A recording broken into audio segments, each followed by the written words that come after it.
I found the trespassing notice nailed to an old cedar fence post on a warm Texas morning, the paper fluttering in the wind like it belonged there, like someone truly believed they had the authority to tell me I didn't belong on my own land. The smell of sun-baked dirt and fresh-cut grass hung in the air, while cicadas buzzed somewhere beyond the oak trees. And for a long moment, I just stood there staring at the bold black letters printed across the top of the page. Private property, Willow Creek Estates HOA. The irony of that statement was almost impressive, because the wooden post that notice was nailed to sat right in the middle of 1,300 acres that had carried my family's name for 3 generations. My name is Daniel Carter, and 2 weeks before that morning I inherited every acre of this land from my grandfather, along with a stack of paperwork so thick it could stop a truck door. But what nobody bothered to explain when they handed me the deed was that somewhere over the last 20 years, an entire suburban neighborhood had quietly planted itself right in the middle of it. I first saw the houses from the top of the ridge where my grandfather used to watch cattle graze back, when this place was still open pasture. The view used to stretch across rolling grassland and scattered mesquite trees, but now it looked like a postcard from a real estate brochure. 200 neatly lined homes, identical driveways, identical mailboxes, perfectly trimmed lawns glowing bright green under the Texas sun. A golf cart hummed down a paved street that hadn't existed the last time I stood there as a teenager, and a decorative stone entrance gate sat proudly at the edge of a road that cut straight through what used to be our southern grazing field. Someone had even built a small lake where our old irrigation pond used to sit, complete with a walking path and white wooden benches facing the water.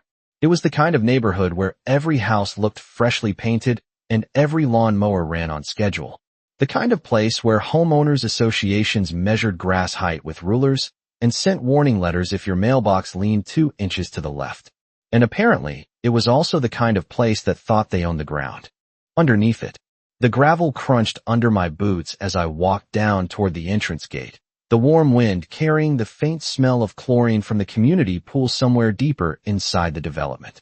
A polished metal sign beside the gate read Willow Creek Estates, established 2004. That date stuck with me immediately, because 2004 was also the year my grandfather leased a portion of this land to a development company while I was away at college. Back then, everyone assumed it was just a temporary deal, a way to generate income while the ranch slowed down. Nobody expected a full suburban community to grow out of it like weeds after a spring rain. As I reached the gate, the quiet hum of an approaching golf cart drifted across the pavement behind me. It slowed to a stop, and when I turned around I saw a woman in a perfectly pressed tennis outfit sitting behind the wheel, sunglasses perched high on her nose, and a clipboard balanced on her lap. She looked at me the same way someone looks at a stray dog wandering into their backyard. Her voice carried that polished, confident tone people develop when they're used to being in charge of small things that feel very big to them. "You can't be in here," she said calmly. "This is private property." I glanced past her shoulder at the rows of houses, the street signs, the lake, the sidewalks, the entire carefully planned neighborhood stretching across land that now legally belonged to me. The breeze rustled the trespassing notice still clutched in my hand, the paper crackling softly in the morning air.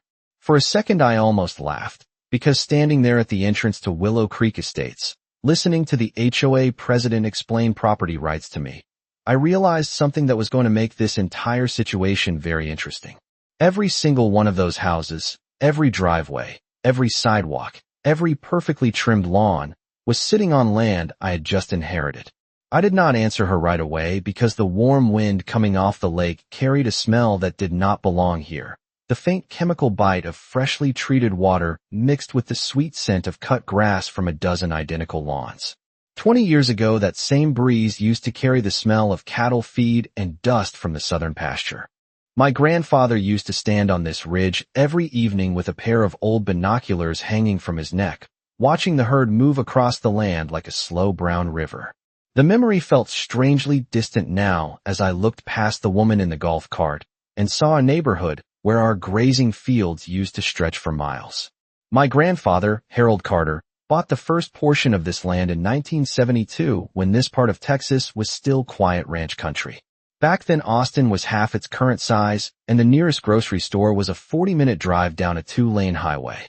He built a small ranch house on the North Ridge, dug a well with his own hands, and spent 40 years turning scrubland into something that could support cattle and crops.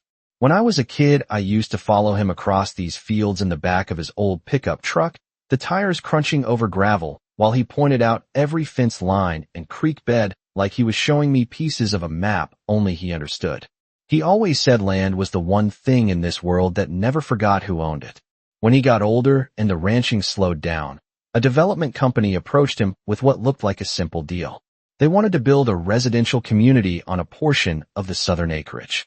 According to the papers I had read 2 weeks earlier at the county office, the agreement was not a sale. It was a long-term lease. The developer would pay annual fees to use the land while they built homes, and when the lease ended, the property rights would return completely to the Carter family. At the time, my grandfather thought it was a safe way to keep the ranch profitable without giving up ownership. What nobody predicted was how quickly the city would grow. Austin exploded with new companies, new highways, new neighborhoods spreading outward like ripples in a pond. The small project that began as a quiet subdivision eventually became Willow Creek Estates, complete with paved roads, decorative street lamps, a community clubhouse, and apparently a homeowners association that believed it controlled the ground beneath its perfectly trimmed lawns. I unfolded the trespassing notice again while standing beside the entrance gate. The paper felt cheap between my fingers. Printed on standard office stock with a bold warning across the top claiming that unauthorized individuals would be removed from private property. The strange thing about reading those words was that they were technically correct, just not in the way the homeowners association believed. Because according to the official county deed locked inside a metal filing cabinet at the courthouse, the private property in question was still part of the Carter Ranch. The houses, the sidewalks, the little lake with its wooden benches, every last square foot of Willow Creek Estates sat squarely inside the boundary lines of the land my grandfather left behind. And judging by the confident expression on the woman watching me from her golf cart, the people living here had absolutely no idea. The woman in the golf cart did not move, and the electric motor beneath her seat hummed softly while she studied me like she was trying to place a face she did not recognize.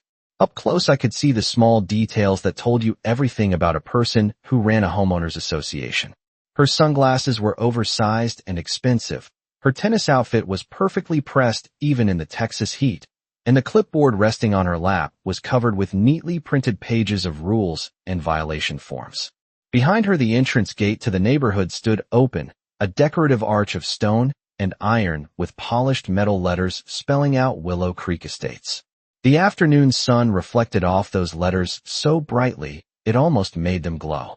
She tilted her head slightly and spoke again in that calm voice people use when they believe they are explaining something obvious to someone who simply does not understand how things work.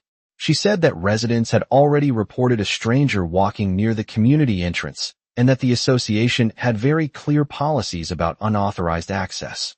Her name, she explained, was Linda Whitmore, president of the Willow Creek Estates Homeowners Association for the past 6 years. As she said it, she tapped the clipboard lightly with a manicured finger like it was some kind of official badge. The faint smell of expensive perfume drifted through the warm air while she spoke, mixing with the scent of chlorine from the community pool somewhere deeper inside the development. I could hear children laughing in the distance and the steady splash of someone diving into the water, the sounds echoing across land that used to hold cattle pens and irrigation ditches. Linda Whitmore followed my gaze toward the houses lining the street behind her and smiled in a way that suggested she took personal pride in every perfectly trimmed lawn and every freshly painted mailbox. She explained that Willow Creek Estates was a private residential community with strict property standards designed to protect home values and maintain a certain level of neighborhood quality. The way she said it made the word quality sound like something rare and carefully protected. She pointed toward a small guard station beside the gate where a security camera was mounted under the roofline. According to her, anyone who did not live in the neighborhood or have business with a resident needed to leave immediately. The gravel shifted under my boots when I took a few slow steps closer to the gate.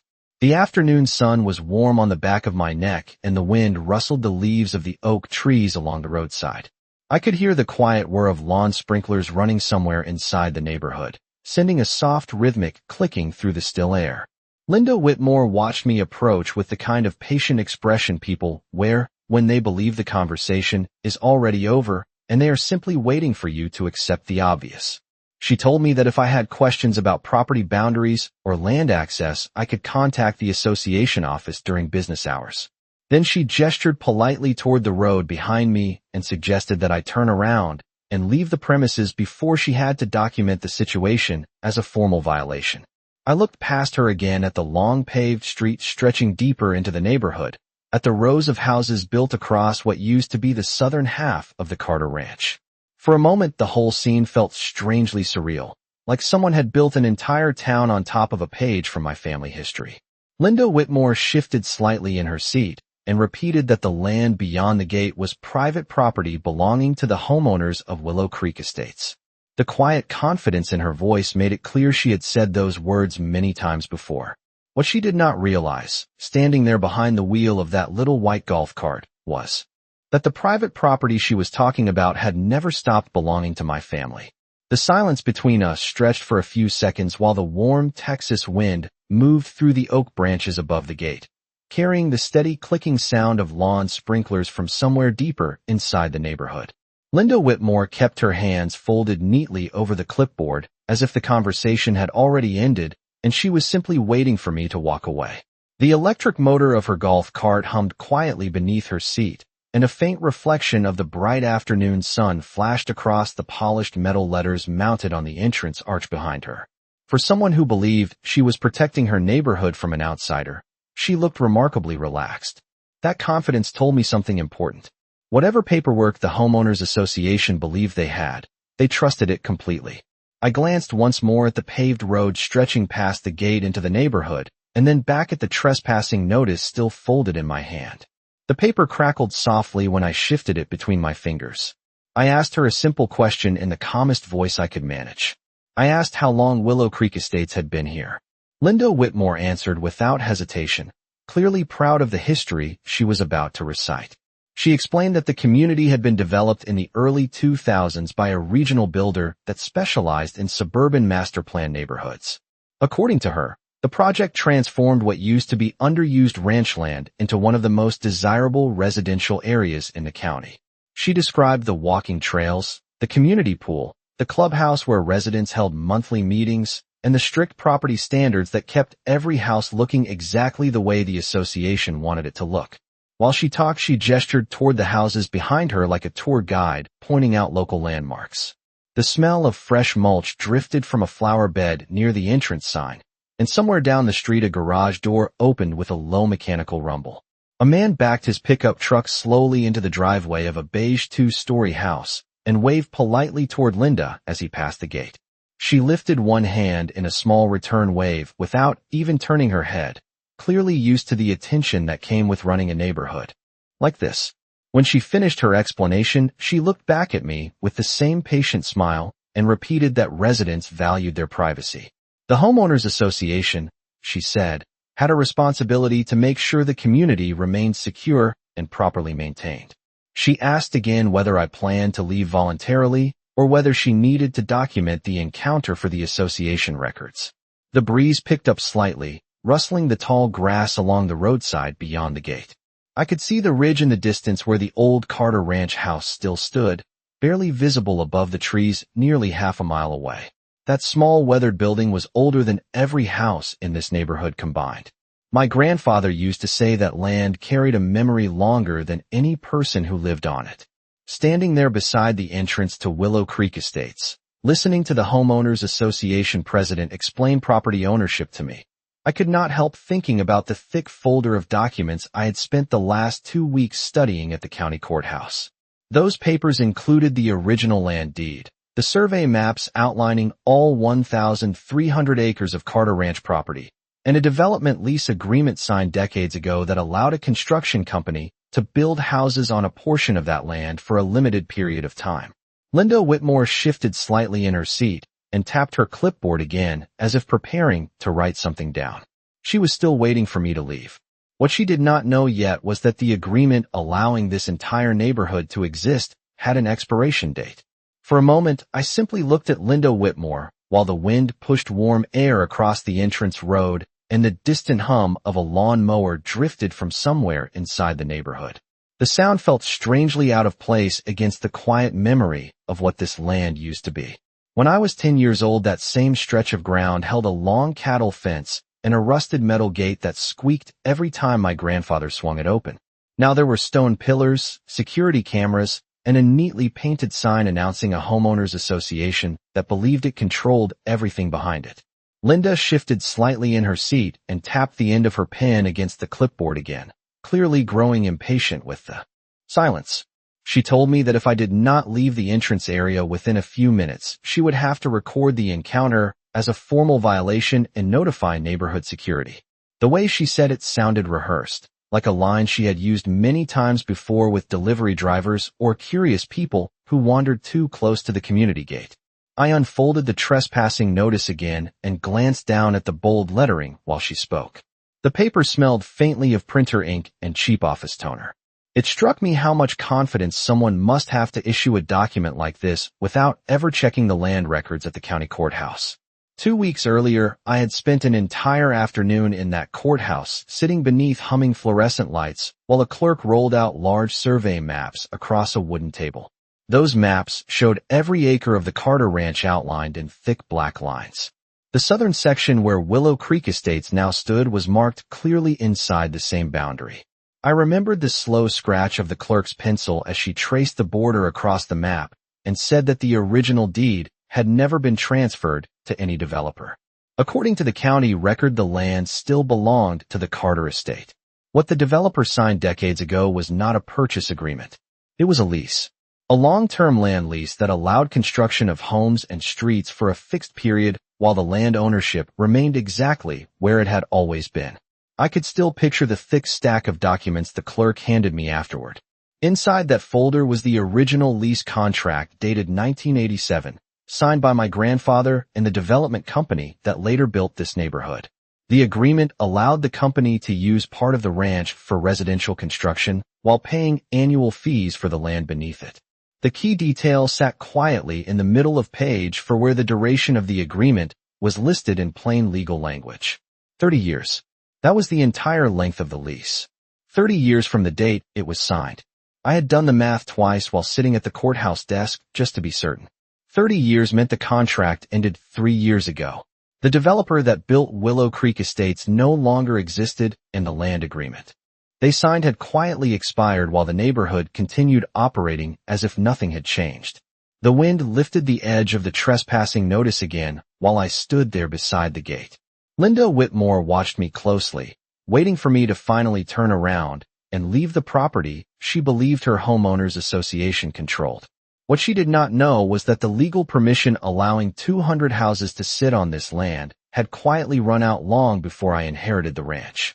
The quiet hum of the golf cart motor faded for a moment as Linda Whitmore finally shifted her weight and leaned slightly forward in the driver's seat, clearly expecting me to give up the argument and walk away. The late afternoon sun had started dropping behind the oak trees lining the entrance road, casting long shadows across the pavement and turning the polished stone gate pillars a warm shade of gold. Somewhere inside the neighborhood, a sprinkler system clicked on again, sending a soft rhythmic hiss across the still air while the smell of wet grass drifted toward the entrance. Linda watched me carefully, pen poised above her clipboard, ready to document whatever she believed was happening. I folded the trespassing notice slowly and slipped it into the inside pocket of my jacket. The paper crinkled softly as it disappeared, and the small motion seemed to confuse her for a moment because she paused before speaking again. She repeated that Willow Creek Estates had very clear rules about non-residents remaining on community property. The homeowners association, she explained, took those rules seriously because protecting property values was one of their primary responsibilities. She gestured toward the houses behind her, as if the rows of rooftops were physical proof of the authority she believed she held. The neighborhood looked peaceful from the entrance road. Sunlight reflected off the windows of identical beige homes while a light breeze moved through decorative maple trees planted evenly along the sidewalks. A man pushed a lawn mower across a bright green yard near the corner of the street, and the steady mechanical drone blended with the distant laughter of children playing somewhere near the community pool. It was the picture of suburban order the kind of carefully maintained environment that homeowners associations pride themselves on protecting. I looked at that quiet street and thought again about the thick folder of documents waiting on the passenger seat of my truck parked half a mile back on the Ridge Road. Inside that folder were certified copies of every piece of paper connected to this land. The original Carter Ranch deed. The survey maps showing the 1,300-acre property boundary. The development lease signed decades ago allowing construction of this neighborhood. And most importantly, the page that listed the exact expiration date of that lease agreement. I had read that page 3 times the night before just to be certain there was no misunderstanding hidden in the legal language. The contract allowed the developer to build homes and operate a residential subdivision on Carter Ranch land for a fixed period of 30 years. When that period ended, the right to occupy the land returned completely to the Carter estate unless a new agreement was negotiated with the landowner. The developer that built Willow Creek Estates had dissolved years earlier. No renewal contract existed in the county records, which meant the entire neighborhood behind the gate was technically operating on borrowed time without even realizing it. Linda Whitmore cleared her throat lightly and adjusted her sunglasses again, still waiting for me to accept the version of reality she had presented. Her pen tapped against the clipboard in small, impatient movements while she prepared to write something down. She believed she was documenting a trespassing situation. Standing there beside the entrance gate while the wind rustled through the trees above us, I realized that the situation was actually the opposite of what she imagined. Because according to every legal document filed with the county courthouse, the homeowners association president sitting in that golf cart was the one standing on land she no longer had permission to occupy. The wind moved gently through the trees above the entrance gate, while Linda Whitmore continued watching me with the quiet patience of someone who believed she was about to finish writing a routine report. The sun had lowered enough that the neighborhood street behind her glowed with that soft late afternoon light that makes every suburban lawn look like it belongs in a real estate brochure. Sprinklers ticked rhythmically along the sidewalks, and the scent of wet grass drifted through the warm air. It was peaceful enough that the situation almost felt absurd.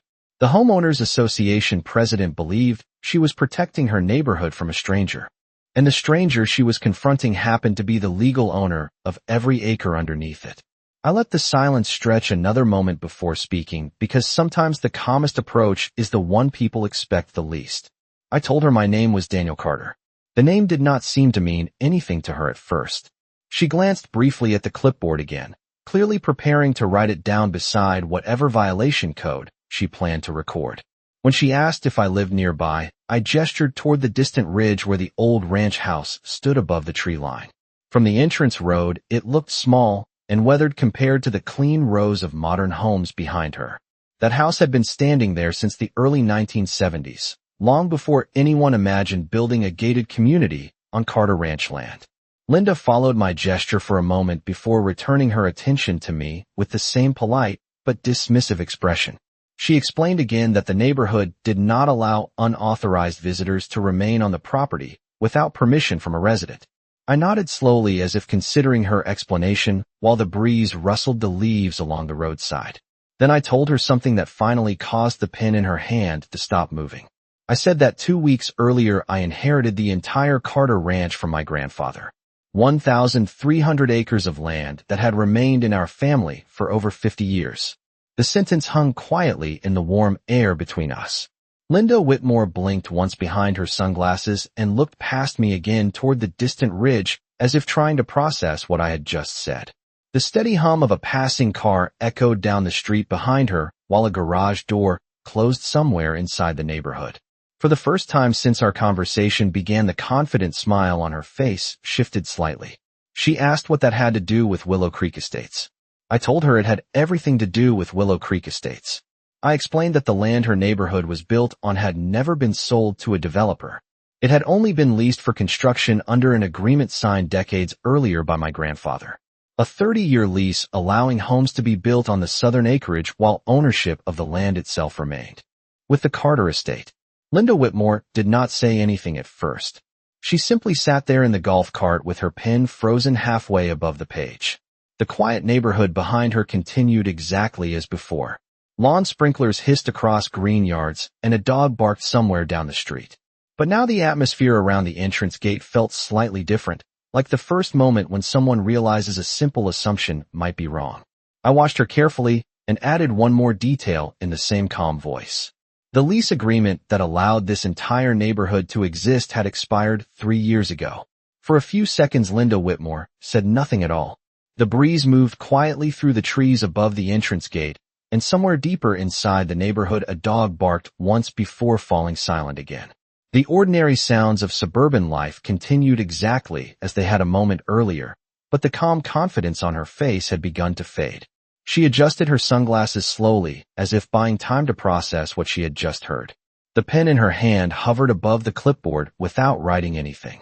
Finally, she asked me to repeat what I had just said about the lease. Her voice sounded different now, less certain than before. I explained again in the same steady tone that the development company who built Willow Creek Estates never purchased the land beneath the neighborhood.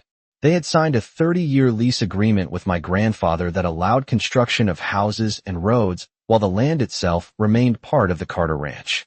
The late afternoon sun glinted off the entrance sign while I spoke, and a light breeze stirred the flags mounted beside the community mailbox station near the corner. I told her that according to the county courthouse records, that lease agreement ended 3 years earlier. There was no renewal document filed with the county, and the developer that originally signed the agreement had dissolved long ago. For the first time since our conversation began, Linda Whitmore leaned back slightly in her seat. She looked past me again toward the distant ridge where the old Carter Ranch house stood, and then back toward the neat rows of homes behind her. The quiet hum of a passing car rolled down the street and faded as it turned the corner near the lake. The neighborhood itself had not changed at all. Children were still playing near the sidewalks, and the steady hiss of lawn sprinklers continued watering bright green grass across dozens of yards. But the meaning of the ground beneath those houses had suddenly become something entirely different. Linda finally lowered the clipboard to her lap and asked what exactly I intended to do with that information. Her voice carried a careful edge now, like someone stepping onto unfamiliar ground. I told her the truth as simply as possible. I said I had no interest in forcing 200 families out of their homes or turning the neighborhood into some kind of legal battleground. My grandfather built his life on this land, and he believed in doing business with people fairly. But the reality remained that the Homeowners Association was currently occupying property that legally belonged to the Carter estate without a valid lease agreement.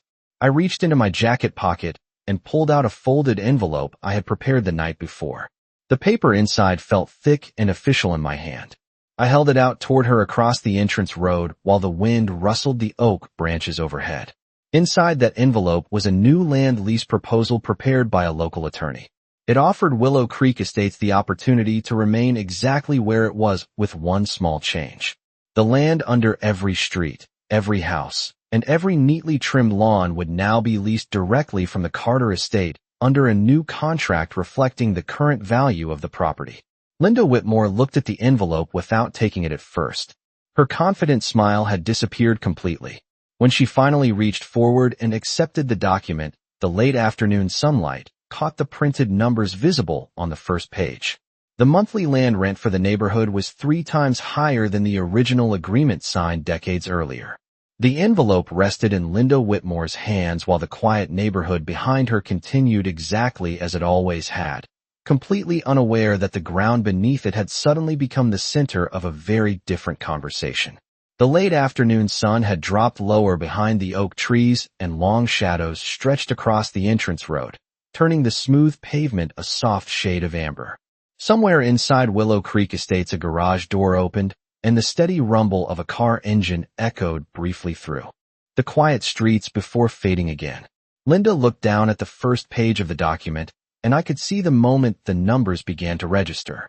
The new lease agreement had been written carefully and clearly by a local attorney who specialized in land contracts. It explained in simple terms that the Carter estate owned the land beneath the subdivision and that the Homeowners Association could continue occupying it under a renewed lease reflecting the current market value of property in this part of Texas. 30 years earlier, the lease price had been based on what was then rural ranch land. Today, that same land sat directly beside one of the fastest growing cities in the state. The difference in value was not small. Linda Whitmore read the page again while the breeze lifted a strand of hair loose from her carefully styled ponytail. The clipboard that had once looked like a symbol of authority now rested forgotten beside her on the seat of the golf cart. I could almost hear the calculations happening behind her sunglasses while she tried to reconcile the quiet suburban world she managed with the reality written on the document in her hands. Finally, she looked up and asked whether this proposal was negotiable. Her voice carried none of the confident certainty she had used earlier when she believed she was removing a trespasser from her neighborhood. I told her the truth. The proposal was fair, and it allowed every family living in Willow Creek Estates to remain exactly where they were without disruption. The only difference was that the Homeowners Association would now lease the land directly from the Carter estate under a contract that reflected what the property was actually worth. The wind moved gently across the entrance road again, while the sprinklers continued their steady rhythm across the lawns behind her. Nothing about the neighborhood itself had changed. The same children were riding bicycles down the sidewalk, and the same neighbors were trimming hedges along their driveways. But the quiet certainty that the Homeowners Association controlled everything inside that gate had shifted in a single afternoon. Linda Whitmore folded the document slowly and held it against the steering wheel of the golf cart while she looked back down the street lined with houses. For the first time since I arrived, she did not tell me to leave the property. Instead, she asked how soon the Homeowners Association Board would need to respond. I told her the timeline was generous because I understood that 200 homeowners would want answers before signing a new agreement. I also told her something my grandfather used to say whenever someone asked him about land and ownership. Land does not raise its voice, and it does not argue. It simply waits for the paperwork to catch up with the truth. Linda Whitmore sat quietly for a moment after hearing that. Then she nodded once, still holding the envelope that changed the future of Willow Creek Estates. As I turned to walk back toward the ridge road leading to the old ranch house, the evening wind carried the sound of sprinklers across the neighborhood built on Carter land. Justice, I realized, rarely arrives with noise. Most of the time it arrives printed neatly on a piece of paper,